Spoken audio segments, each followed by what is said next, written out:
Puji Tuhan. Saudara, kita akan masuk dalam firman Tuhan langsung karena masih ada banyak acara. Kita akan perhatikan baik-baik dalam firman Tuhan. Sebelumnya mari kita akan bicara tentang bunga merah, saudara. Kalau kita bicara tentang bunga merah, merah itu menandakan keberanian. Merah itu menandakan ingin maju. Merah itu menandakan satu simbol semangat di tengah-tengah kehidupan orang-orang pilihan Allah. Biarlah kita mengimani merah di atas segala-galanya.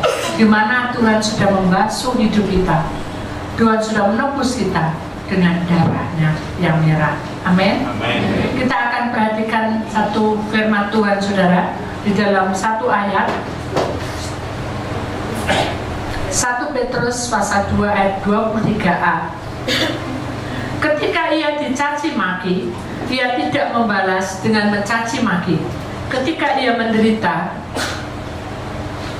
ia tidak mengancam. Saudara, marilah kita perhatikan mengapa di sini ada burung dan ada salib di tengah-tengah. Itu melambangkan tentang pengorbanan, saudara. Dari kehidupan kita, saudara, spiritual, dari kehidupan kita, perjalanan kita sebagai orang-orang pilihan Allah, kita tidak hanya berpangku tangan, berdiam diri, tidak, tapi kita harus bergerak dengan semangat. Kalau perlu, kita berlari lebih cepat. Kenapa? Karena ini adalah akhir zaman, ya, saudara kasih. Dimana kita harus tahu bahwa di dalam dunia prosesnya, saudara, sudah diberikan bayang-bayang. Apa bayang-bayang yang dunia berikan? Bayang-bayang ketakutan, bayang-bayang kekhawatiran, bayang-bayang kegelisahan, bayang-bayang ketidaksukaan, bayang-bayang pemberontakan. Nah, inilah dunia.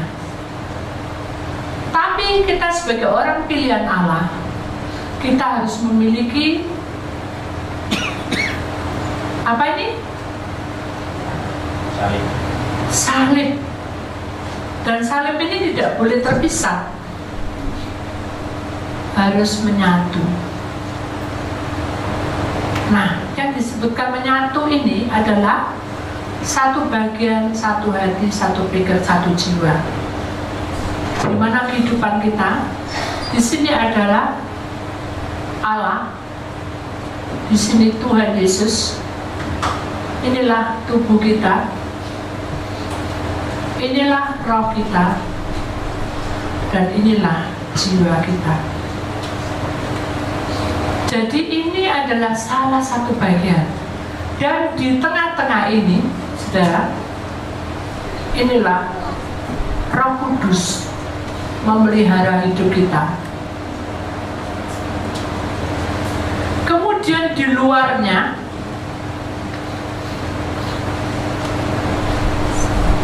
yang memberikan terang adalah para malaikat.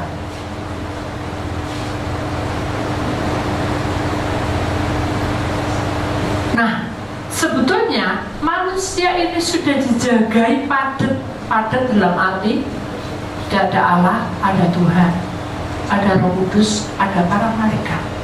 Mengapa manusia cenderung untuk jatuh di dalam dosa? Atau mengapa manusia cenderung untuk diam, tidak bertumbuh? Atau ada lagi, mengapa manusia putus asa? Nah, inilah yang harus kita bahas malam ini, dosa. Hidup kita ini, saudara, pribadi kita, tidak ada di muka bumi ini, tidak ada seorang pun yang tinggal di sini yang tidak pernah mengalami pelanggaran. Semua manusia pasti mengalami pelanggaran. Tetapi kita harus ingat, sekalipun kita memiliki pelanggaran, saudara, tapi kita harus tahu bahwa poin-poinnya yang pertama, ketika kita melanggar, ketika kita jatuh dalam dosa, cepatlah kita datang pada Tuhan, cepatlah kita sadar. Dosa ini harus dilawan dengan sadar. Sadar apanya? Sadar diri. Kalau sadar diri nanti bisa lupa, tapi sadar segenap tubuh jiwamu. Oh, ini melanggar, jangan diteruskan. Kalau saudara mau semangat di dalam tahun 2015 sampai 2019, mari kita semangat yang benar. Semangat yang benar adalah di mana kita sadar bahwa kita tidak boleh melakukan kesalahan untuk yang kedua, ketiga, keempat. Kalau hidup kita, oh aku malas berdoa, aduh aku malas berdoa karena aku punya masalah, aduh aku lemas karena begini, itulah saya dulu, saudara. Tapi ketika beban itu ada di tengah-tengah hidup saya belajar berserah, itu pasti hati kita sakit, saudara. Manusia ketika sadar, mula-mula iblis serang hati kita, kemudian pikiran kita, kemudian perasaan kita. Nah, ini loh, saudara. Jadi kita harus tahu bahwa ketika kita menghadapi masalah itu, hati kita pasti sedih, luka, terbeban, lemes, tidak ada kekuatan. Inilah hati. Tapi kita harus sadar bahwa kita punya Allah, punya Tuhan, punya Roh Kudus, punya para malaikat. Kita ini sudah dijaga dan dilingkupi, diselimuti, dan kita mestinya harus kita tenang. Tapi namanya pikiran ngalor ngidul ngetan, tahu, kesana kesini ke situ, hingga akhirnya kita mulai pakai logika. Wah, gak bisa. Nah, inilah pikiran. Kalau terus begitu, perasaan kita mulai main. Kita mulai menyalahkan, gara-gara kamu. Terus mulai aku gak mau gini. Kita mengadili seseorang. Kita ini merasa benar karena kita ini merasa aku gak salah kok, kamu yang salah. Nah, ini perasaan. Jadi saudara, kalau kita tahu bahwa itu dosa, kita harus sadar kita nggak boleh melakukan apapun karena kita tidak sempurna. Ketika murid Tuhan Yesus bersama Tuhan Yesus melewati suatu tempat di mana ada seorang wanita yang akan dirajam dan dilempari batu karena dia punya perjinan dengan laki-laki sekota itu, dan dia bilang dia orang pelacur. Kemudian batu itu sudah kena ke muka dia, dan kalau kurang berapa menit aja ya pasti hancur, karena sekampung sekota dia lagi serang dengan batu besar kecil. Tapi pada waktu itu Tuhan lewat di situ. Dan pada waktu lewat, apa kata Tuhan? Dia melihat perempuan itu terkapar, jatuh belas kasihan dia. Inilah karakter Tuhan. Hatinya lemah lembut, putih bersih, tidak bernoda. Kemudian dia berkata kepada Allah, bilang sama Bapak, apa yang harus aku lakukan? Kemudian rohnya bicara, berkatalah lidah bibirnya. Ketika memandang perempuan itu iba, langsung dia memandang orang-orang yang melempari batu. Pada saat batu mau dilempar, pandangan Tuhan masuk bukan kekuatan magic, besok berhenti, bukan. Tuhan tidak punya magic. Tuhan tidak punya sesuatu yang membuat seperti disulap, bukan. Tapi Tuhan mengeluarkan aura, mengeluarkan cinta kasihnya dengan tulus, dan dia betul-betul mencintai perempuan itu, bukan jatuh cinta, tapi belas kasih. dipandangnya orang yang melempar batu itu satu persatu. Batunya dilempar, diambil. Ada yang gini, diturunkan. Mengapa? Mengapa? Ada kuasa apa ketika dipandang aja sudah turun? Mengapa? Mengapa? Sudah bisa jawabannya tahu? Kenapa? Karena kasih. Ya, karena kita punya kasih. Kasih itu mengalahkan semuanya. Dipandang tok sudah, bukan di magic. Dipandang tok, langsung kendul sudah kemarin. Dan dia mulai tunduk. Semua tunduk. Tapi orang yang emosi, dengar orang bapak-bapak, orang yang emosi, yang amarah, yang pendendam, yang pemberontak, yang tidak pernah puas, dia langsung lemparkan saja, lemparan bunuh saja. Dan saat itulah Tuhan mengambil orang itu, bukan dikapok, bukan pukul, dia hanya memandang dengan belas kasih.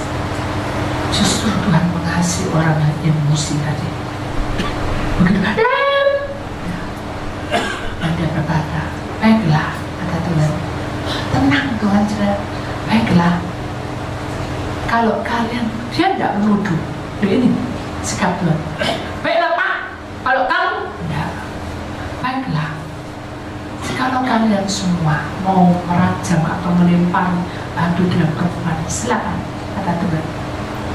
Tapi aku ingin bertanya pada kalian, adakah di antara kamu yang tidak pernah berbuat salah? Adakah kalian tidak pernah melanggar? Jikalau kamu tidak pernah melanggar satupun, silakan lempar ke batu. Ambil batu dan lemparkan ke perempuan di samping, mati, meninggal. Ada saudara, umpama saudara yang mau melempar karena perempuan itu najis. Terus Tuhan bilang begitu, saudara mikir apa? Aku yang lucu ini maling, nyolong nih uangnya papa, pencuri. Duh, aku udah bohong sama istriku. Duh, aku juga ngambil uang gini. Semuanya tidak ada yang benar. Aku barusan marah. Hanya mereka satu-satu pergi. Duh, itu loh saudara. Jadi ketika kita punya perlindungan, salib, mengapa kok dikasih tanda salib? Karena kita ini hidup tidak bisa bertahan tanpa memandang salib itu. Karena di dalam salib itu ada satu kuasa, di mana di dalam penderitaan ada kemenangan menanti kamu.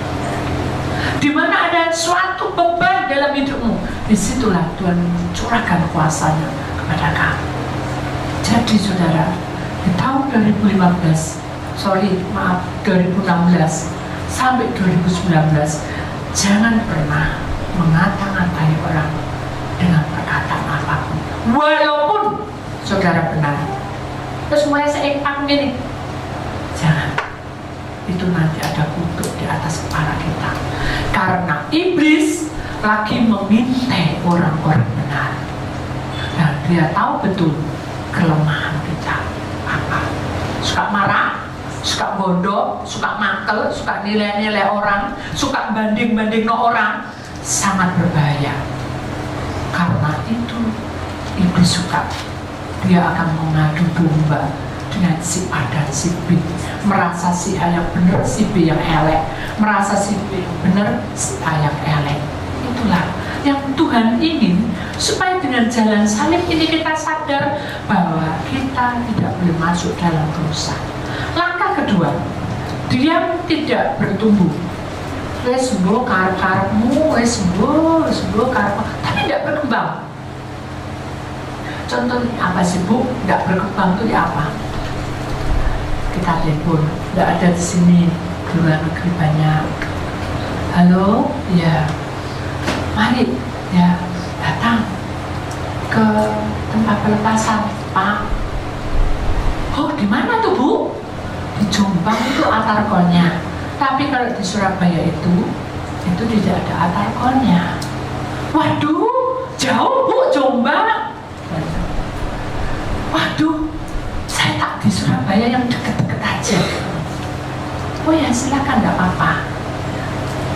Kalau namanya hamba harus belajar kayak Tuhan Yesus kan, sabar. Kita juga sabar sebagai bapak, sebagai istri. Ya sudah, silakan. Rebu pertama datang.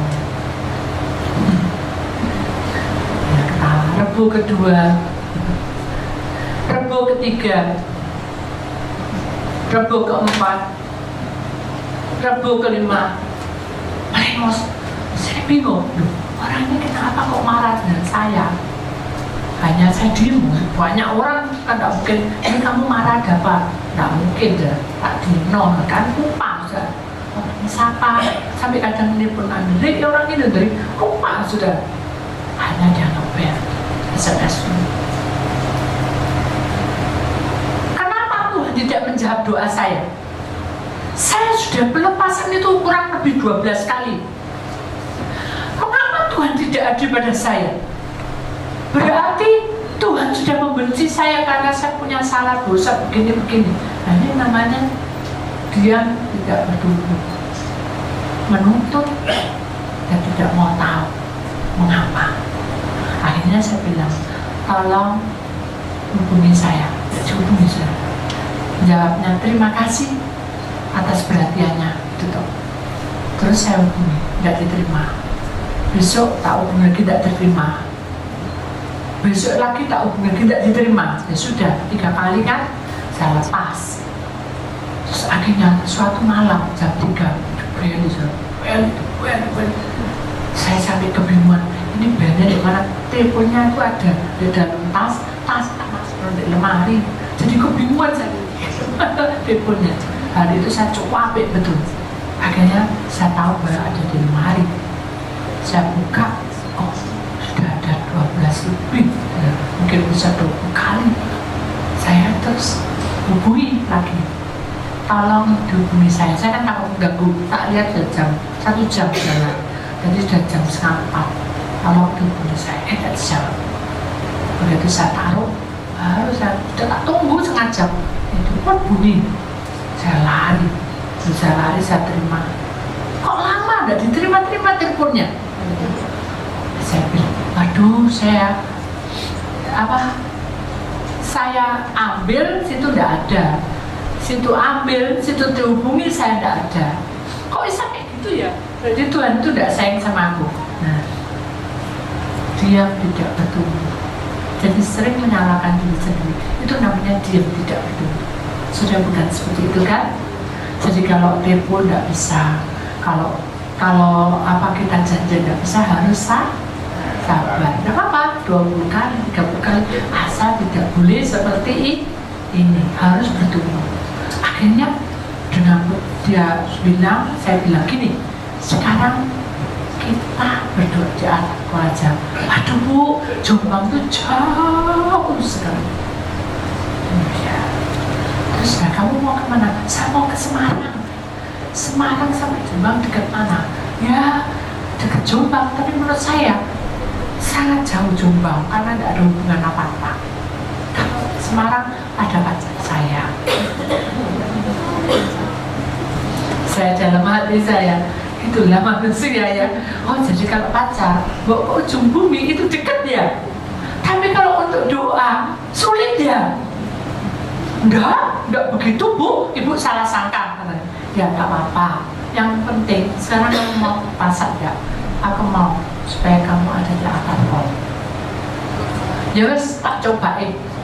Ikut Tuhan enggak boleh dicoba. Ikut Tuhan itu harus dia dan amin. Ya, amin. Tapi Bu, jam berapa Bu mulainya? Jam 7 malam. Sampai jam berapa Bu? Ya kurang lebih kalau penuh bisa jam 11. Teriak, saya sampai kaget, banter, perempuan, banter. Bisa sampai kaget. Ya. Kenapa? Bu, biasanya ibadah itu Bu ya jam 7 selesai 8:30 Bu. Mana ada ibadah jam 7 mulai, itu kok sampai jam 11? Ngapain Ibu korban lama-lama? hati saya, aduh, gimana ya Natasi? Saya bilang gini, saya khotbah cuma setengah jam, 1 jam, paling lambat 1 jam, paling lama 1 jam, tapi paling cepat 3-4 jam. Loh terus ngapain lama itu? Itu doa pelepasan. Loh Bu, nggak perlu Bu repot-repot. Doa pelepasan tuh gimana Ibu? Satu-satu. Loh Bu, nggak perlu Bu. Gini loh Bu, saya sakit di kelompok no sakit. Terus saya punya masalah di kelompok no punya masalah. Terus nanti ya, nanti ada yang punya masalah pacar semua pacar. Nah, lihat 3-3 maju. Wah itu perlu dicek lagi. Nah, saya bilang, saya mau pelepasan tuh kamu mau Pak aku. Bu, saya kan tinggal memasuki aja. Jangan sekarang maju Bu, jangan mau Bu, kayak itu, kayak di desa katanya. Dalam hati saya, Tuhan yang suruh. Kita harus bertumbuh, harus berkorban. Amin. Walaupun orangnya umatnya 1000, Tuhan suruh satu-satu. Masa kita tidak mau? Kita mau bertumbuh, harus berkorban. Saya bilang gitu. Kalau jemaatnya 1000 Bu, gengken Bu, tanganku Bu. Memangnya kamu pernah pelayan? Saya Bu pelayanan pendeta terkenal disebut habis. Saya bilang, sekarang kalau kamu sudah ikut dengan mereka, apa hasilnya? Nggak pernah pasrah. Tapi dulu tuh dia memberi sesuatu masukan saya. Ternyata dia bilang nggak pernah puasa. Namanya nggak pernah puasa itu siapa? Saya Bu. Saya punya mamu. Terus kamu sekarang udah makan? Tuhan tuh baik. Belum Bu. Terus kemarin malam? Belum Bu. Lah kenapa? Saya tengkar sama pacar, kok bisa? Ya, kok bisa? Masa ya Bu? Gak kroso ya aku katanya. Kadang saudara, puasa itu disepele no. Kalau disepele, dianggap remeh. Tapi kalau pikiran, gak makan bulan ini gak kroso. Itu enggak? Saya bener sih mana saudara? Mengikut Tuhan puasa, bilang mai umat punya asam lambung tinggi. Tapi kalau punya masalah sampai 2 hari tidak makan, sing salah siapa? Kalau pergi ke dokter, asam lambungmu naik, sing salah siapa? Karena kita diam tidak bertumbuh. Jangan mau ya, ini hari Imlek kita harus penuh dengan semangat. Amin. Kita harus merubah kebiasaan kita yang diam tidak bertumbuh. Harus semangat, siap melayani, maju, jangan maju, aduh mundur lagi, maju, aduh mundur lagi. Ini gimana ini kayak gini nih? Ya, kalau di atas sana kalau marah, mungkin Allah marah bisa diserang kita. Tuhan bisa jegal kita. Tuhan itu loh menunggu dengan setia. Loh kok mundur lagi nak? Tidak mau apa mesti tidak menepati janjinya? Nggak ada apa? Tahu ya? Dulu kalau pengurapan yes, sekarang aduh nggak ada waktu buatku. Sudah berbeda Bu titiknya. Kenapa kecewa? Karena memandang manusia. Kalau memandang Tuhan, oh ya berarti belum waktunya. Amin. Belum waktunya ya apa Bu? Ini ada yang gremeng. Udah setengah tahun, guru-guru waktunya belum. Nah saya lupa saudara. Saudara kalau ingat nama saya, kan bisa nanti dijadwal. Oh awas ya. Begitu sampai, mundur lagi 2 bulan. Cek no sebulan. Ya. Diam tidak bertumbuh. Jangan ke situ. Amin. Tahun ini 2016 sampai 2019 apapun yang terjadi pada hambanya tetap semangat. Tetap semangat. Semangat tuh ya.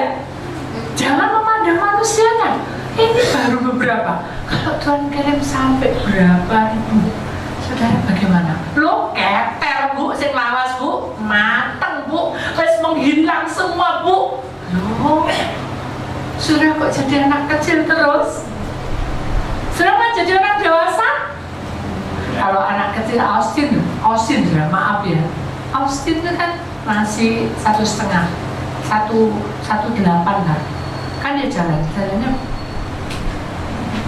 masih gitu saudara, jalannya tuh begitu saya pegang tangannya saudara ya, dipegang ayo sini, ini contoh, pegang ya, tahu saudara, dilihat saya kayak patmo saudara, jualan, saya ini kan jatuh, takut tuh saudara, kan dia masih kecil, jerumup ya apa, hei kamu nanti jerumup,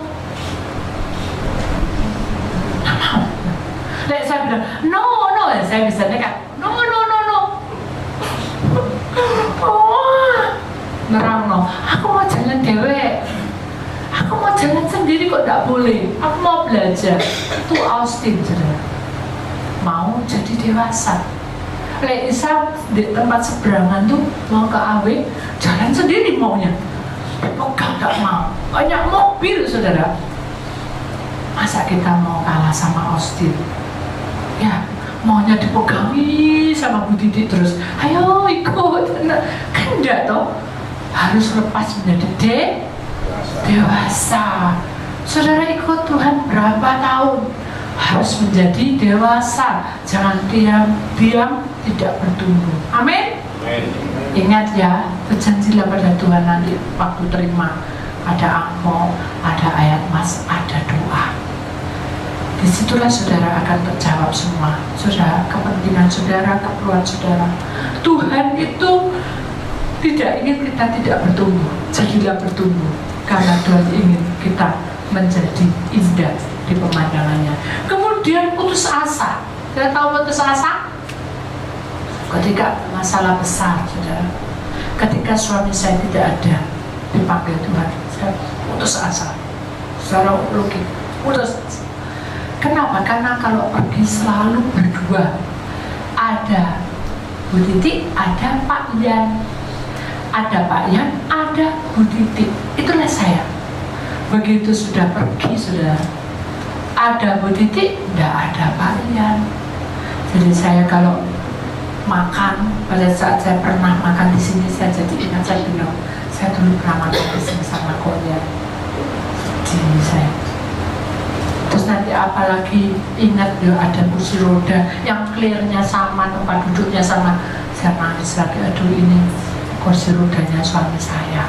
Terus ada lagi orang duduk, ternyata orang kalau sakit tuh memang cerewet pos, marah-marah tuh. Saya ingat Koyan kalau marah-marah dengan saya tongkat. Jadi saudara, saya pasti akan merasa down. Kenapa? Karena di dalam pikiran saya, hati saya sedih, pikiran saya main, perasaan saya main. Aduh, kenapa aku kok ditinggal sama Koyan, kok dicedek. Kalau saya punya itu, saya tidak akan maju. Allah sudah memberikan kekuatan pada kita supaya kita berjalan. Tuhan mengizinkan kita buka jalan, tapi kita berdiam diri, kita banyak dosa dan kita putus asa. Bagaimana Tuhan tolong kita? Ayo semangatlah, karena tubuh roh jiwamu perlu Roh Kudus mengurapi hidupmu, digodok ya, diurapi sehingga para malaikat itu bekerja sama dengan kita.